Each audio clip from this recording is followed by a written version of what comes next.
Active వాయిస్ని passive వాయిస్లోకి మార్చడాన్ని తెలుసుకుందాం. దానిలో ఎగ్జాక్టివ్ టెన్స్ మోడల్ ఇది. టెన్స్ నేమ్ వచ్చేటప్పటికి సింపుల్ ఫ్యూచర్ టెన్స్. అది యాక్టివ్ వాయిస్లో ఎలా రాసుకోవాలో ఇక్కడ మనం చూద్దాం. దానిలో స్టార్టింగ్ సబ్జెక్టు షెల్ కానీ విల్ కానీ కెన్ కానీ మే కానీ ఏదో ఒకటి రాసుకోవాల్సి ఉంటుంది. తర్వాత మెయిన్ వర్బ్ ఫస్ట్ ఫామ్ ఉండాలి, ఆబ్జెక్ట్ కూడా ఉండాలి. ఇది సింపుల్ ఫ్యూచర్ టెన్స్ని అసర్టివ్ మోడ్లో యాక్టివ్ వాయిస్లో చూపించే విధానం. దాన్ని ప్యాసివ్ వాయిస్లోకి మార్చేటప్పటికి సబ్జెక్టు షెల్ కానీ విల్ కానీ కెన్ కానీ మే కానీ ఏదో ఒకటి రాసుకోవాల్సి ఉంటుంది. తర్వాత బీ ఫామ్ రాయాలి. తర్వాత main third form by object ఈ విధంగా రాసుకుంటే సరిపోతుంది.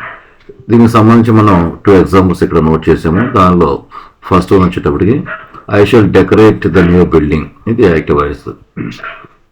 దీన్ని ఒకసారి చెక్ చేద్దాం మనం. ఇది యాక్టివ్ వాయిస్. సబ్జెక్ట్ ఐ అవుతుంది. తర్వాత షెల్ విల్లు కెన్నమే వీటిలో మనం షెల్ నోట్ చేసుకున్నాం. కారణం అంటే ఫస్ట్ పర్సన్కి షెల్ అనేది నోట్ చేస్తాం కాబట్టి. తర్వాత main verb first form decorate అనేటువంటిది main verb first form object. The new building అనేటువంటిది ఆబ్జెక్ట్ అవుతుంది. దాన్ని ప్యాసివ్ వాయిస్లో మార్చేటప్పటికి ఎలా ఉండాలి, ఈ విధంగా ఈ ఫార్మేట్లో ఉండాలి. చూడటం సరే. ఇది ప్యాసివ్ వాయిస్లో సబ్జెక్ట్, ద న్యూ బిల్డింగ్ అనేటువంటిది సబ్జెక్టు. అది అక్కడి నుంచి తీసుకొచ్చామంటే మనం యాక్టివ్ వాయిస్లోని లాస్ట్లో ఉన్నటువంటి ఇది ఆబ్జెక్ట్ అవుతుంది. దీన్ని యాక్టివ్ వాయిస్లో తీసుకొచ్చేటప్పటికి సబ్జెక్ట్ కింద మారిపోయింది. నెక్స్ట్ ఇక్కడ మనం షెల్ కానీ విల్లు కెన్ను ఏదో ఒకటి రాయాలని చెప్పాం. ఇక్కడ మనం ఏం రాసామంటే విల్లు అనేదాన్ని రాసాం. నెక్స్ట్ బీ ఫామ్ యాస్టీస్ రాసాం. దీనిలో మార్పు ఏం లేదు. తర్వాత మెయిన్ థర్డ్ ఫామ్ ఇప్పుడు డెకరేటెడ్ అనేటువంటిది మెయిన్ థర్డ్ ఫామ్. ఇది ఎక్కడ తీసుకొచ్చామంటే యాక్టివ్ వాయిస్లోని డెకరేట్ అనేది మెయిన్ ఫస్ట్ ఫామ్లో ఉంది. దాన్ని ప్యాసివ్ వాయిస్లో తీసుకొచ్చేటప్పుడు డెకరేటెడ్గా మారిపోయింది. ఇది మెయిన్ థర్డ్ ఫామ్ అవుతుంది. నెక్స్ట్ ఇక్కడ ఆబ్జెక్ట్ అనేది రాయాలి. బై అనేది ప్రొపోషన్ రాసాము డెకరేట్ తర్వాత. అది అయిపోయిన వెంటనే ఆబ్జెక్ట్ రాయాలి. ఇక్కడ చూడండి, ఇది ఆబ్జెక్ట్. ఈ ఆబ్జెక్ట్ మీ అని చూపించాం మనం.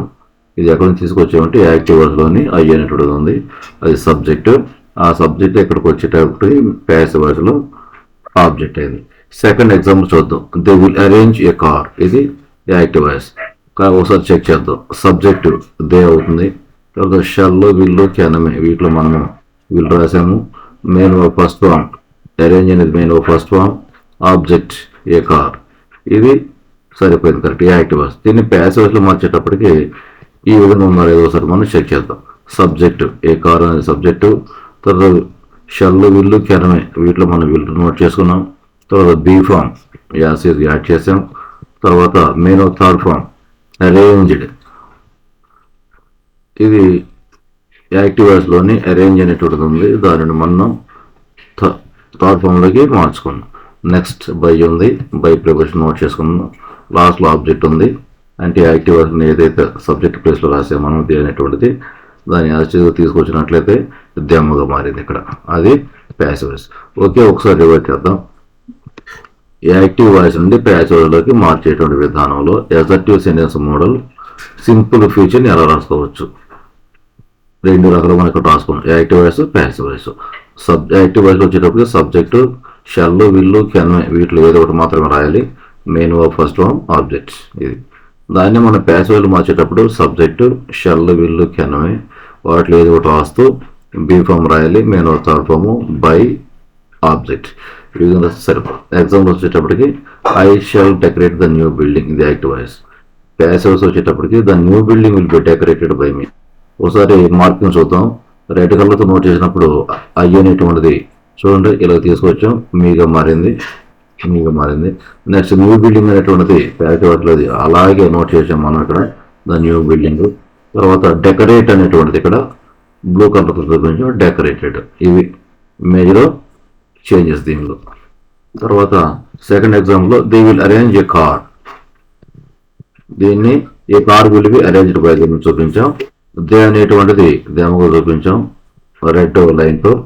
ఏ కార్ అనేటువంటిది ఇక్కడ మనం ఏ కార్ అని రాసాము అది గ్రీన్తో చూపించాం. అరేంజ్ అనే దానికి బ్లూ లైన్ చూపించాం. ఇక్కడ బ్లూ కలర్ లైన్ అరేంజ్డ్ కింద చూపించాం.